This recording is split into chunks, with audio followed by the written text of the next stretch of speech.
और मैं विगत 15 वर्षों से मैं जन स्वराज में हूँ। 15 वर्षों से यानी मैं राजनीति में हूँ। जन स्वराज में अभी 1 साल पहले मैं इन किया हूँ। इससे पहले मैं राजड़ में पहले पंचायत अध्यक्ष बना सलखुआ प्रखंड का, उसके बाद प्रखंड अध्यक्ष बना, उसके बाद जिला सचिव में अभी मैं कार्यरत था 1 साल पहले। उसके बाद जब जन स्वराज आई, उनके विचारों से हम मिले, प्रशांत किशोर जी से मिले, तो उनके विचार से सहमत होकर के और वो जो कहते हैं वो करने की क्षमता रखते हैं, इस बात को लेकर के, क्योंकि हम लोग 10 साल से फॉलो कर रहे हैं। हर जगह प्रशांत किशोर जी सरकार बनाने का काम कर रहे हैं।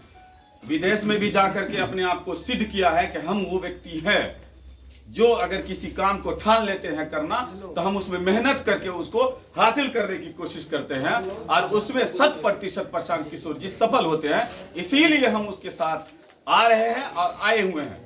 आप लोगों को हम बता देना चाहते हैं, जिस तरह से प्रशांत किशोर जी गांव गांव गली गली घूम करके अपने आप को सिद्ध कर रहे हैं, अपने आप को उजागर करने की कोशिश कर रहे हैं, बिहार को बदलने की कोशिश कर रहे हैं। हमने भी प्रशांत किशोर जी से यही वादा किया था कि हम इसलिए प्रशांत किशोर जी आपके साथ आए हैं कि हम इलेक्शन नहीं लड़ेंगे जब तक इस पार्टी को आगे नहीं ले जाएंगे, क्योंकि बिहार के फ्यूचर के लिए जब हम देखते हैं तो अपनी जो महत्वाकांक्षा होती है उसको छोड़ना पड़ता है।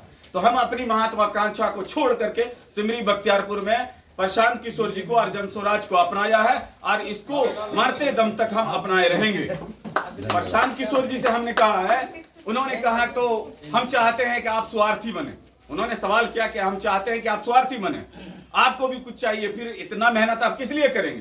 तो हमने कहा कि हम मेहनत करते हैं और मेहनत करके आपके प्रत्याशी को पूरे बिहार में जहां भी हमको जाना पड़ेगा जाएंगे। सिमरी बख्तियारपुर में गली गली घूम रहे हैं अभी हम, जहां भी हमें यूथ को जो भी करना चाहते हैं कर रहे हैं और कर रहे हैं और हम होते रहेंगे।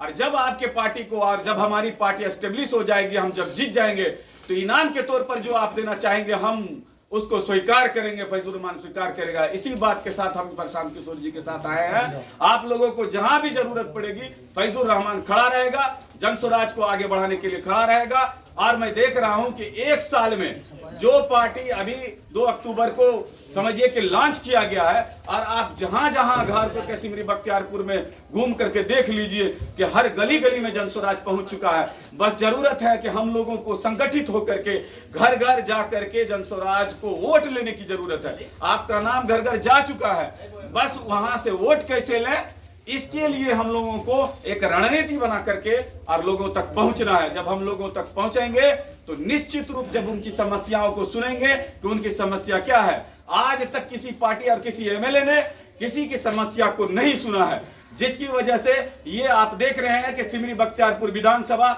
यहाँ पे 2 लाख की आबादी बांध के भीतर रहती है, जिसको ना ही रास्ता का सुविधा है, ना ही हॉस्पिटल की सुविधा है, ना ही खाने पीने का सुविधा है, ना ही घर अच्छा बनता है। बाढ़ का स्थिति इतना भयावह हो जाता है जिससे हमारे आप चलेंगे, जब उसके भीतर जाएंगे और देखेंगे तो वहां के लोग किस तरह से जीवन यापन कर रहे हैं, आपके आंखों में आंसू आ जाएंगे। आप इस बात को समझिए, बांध के भीतर भी बाहर जितने भी सलखुआ के और सिमरी बख्तियारपुर में लोग रह रहे हैं, हम समझते हैं शिक्षित भी है, सुखी भी है और उनके पास बहुत कुछ भी है। लेकिन आप जब सिमरी बख्तियारपुर के अंदर जाएंगे तो आपको दिखेगा किस तरह की भयावह स्थिति है। उस भयावह स्थिति को खत्म करने के लिए यहाँ सिमरी बख्तियारपुर के बाहर जितने नजदीक में है, जो शिक्षित है, जो सुखी और समृद्ध है, उसको आगे आकर के आगे लेकर के जाने की जरूरत है।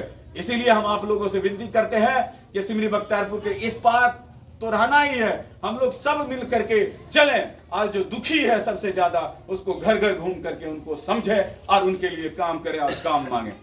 बस यही बात कह करके मैं अपनी बात को खत्म करता हूं। जय बिहार, जय जय बिहार, जय जन स्वराज।